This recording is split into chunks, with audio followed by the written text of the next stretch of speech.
இன்றைக்கு நான் தமிழகம் அறிந்திருக்கின்ற வகையில் நேரிய பாதையில், இந்த லட்சிய பாதையில் நான் உறுதியாக செல்கிறேன் என்று சொன்னால் அதற்கு அடித்தளமிட்டவர்கள் என்னுடைய பெற்றோர்கள், குறிப்பாக என்னுடைய தந்தையார். நான் சிறுவனாக இருந்த பொழுது அவர் அலட்டி கொள்ளாமல் அறிவுறுத்தியது, கடினப்படுத்தாமல் கற்றுக் கொடுத்தது ஏராளம். அவர் நான் சிவில் சர்வீஸ் தேர்வுகளில் தேறி நான் டெல்லிக்கு சென்ற பொழுதும், அதன் பிறகு தமிழகத்திற்கு துணையாட்சியர் தேர்விலே நான் தேறி இங்கே வந்த பொழுதும் அவர் அடைந்த மகிழ்ச்சிக்கு அளவே இல்லை. அவர் அன்றைக்கு அறிவுறுத்தியதெல்லாம், நீ உன்னுடைய பணிக்கான முழுமையும் நேர்மையாக இருந்தது, எளிய மக்களுக்கு எவ்வளவு உதவி செய்ய முடியுமோ அவ்வளவு உதவி செய் என்று சொன்னதுதான். என்னுடைய தந்தையார் ஒரு கிராமத்தில் அன்றைக்கு ஒரு குறைந்த கல்வி அறிவே பெற்றவர், ஆனால் கடின உழைப்பாளி, ஒரு எளிய விவசாயி. கல்லூரி மாணவனாக இருந்த காலம் புதுக்கோட்டையில் அன்றைக்கு ஒரு பேச்சு போட்டி நடக்கிறது.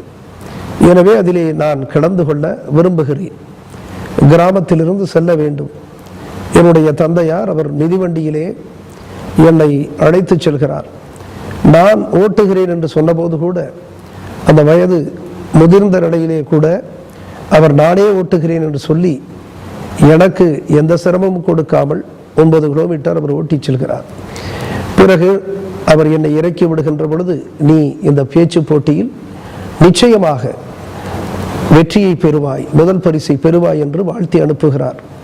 அனுப்பிவிட்டு அவர் வேறு வேலைக்கு சென்று விட்டார். நான் அந்த பேச்சு போட்டி நடக்கக்கூடிய இடத்திற்கு சென்று பல மாணவர்கள் கலந்து கொண்ட பேச்சு போட்டியிலே நான் கலந்து கொண்டு முதல் பரிசை பெறுகிறேன். நாளை மீண்டும் அந்த இடத்தில், என் தந்தையார் விட்டு சென்ற இடத்தில் மீண்டும் அவரை சந்தித்து அவரிடத்திலே சொல்லுகிறேன், நீங்கள் சொல்லியதைப் போல நான் பேச்சு போட்டியிலே முதல் பரிசை பெற்றுவிட்டேன் அப்பா என்று சொன்ன பொழுது அவர் அடைந்த ஆனந்தத்திற்கு அளவே இல்லை. தன்னுடைய உழைப்பால் பிள்ளைகளை மேலோங்க செய்ய வேண்டும், வளர்க்க வேண்டும் என்கின்ற அந்த உயர்ந்த லட்சியத்தை கொண்டவர் என்னுடைய தந்தை. அப்படியாகத்தான், அந்த தாக்கத்தில் தான் இன்றைக்கு இந்த உழைப்பின் மீதும் உண்மையின் மீதும் நம்பிக்கை கொண்டு இந்த சமூகத்தின் மீது ஆழ்ந்த பரிவை கொண்டிருக்கிறேன் என்று சொன்னால் அதற்கு என்னுடைய தந்தையாருடைய இது போன்ற வழிகாட்டுதல்கள் நிறைய இருக்கிறது என்று என்னால் சொல்ல முடியும். இன்றைக்கு கூட நான் நினைத்து பார்க்கிறேன், நான் அரசு பணிக்கு ஒரு உயர்ந்த பதவிக்கு வந்து பல்வேறு இடங்களுக்கு நான் பணிமாறுதல் செய்யப்பட்டு நான் பல இடங்களுக்கு சென்ற பொழுதெல்லாம் இவரை, நான் கிராமத்தில் இருந்த என்னுடைய தந்தையாரை நான் அழைத்திருக்கிறேன், என்னோடு வாருங்கள் என்று அழைத்திருக்கிறேன். ஆனால் ஒரு நாளும் என்னோடு வந்து இவர் தங்கி இருந்தது இல்லை, என்னோடு வாழ்ந்தது இல்லை.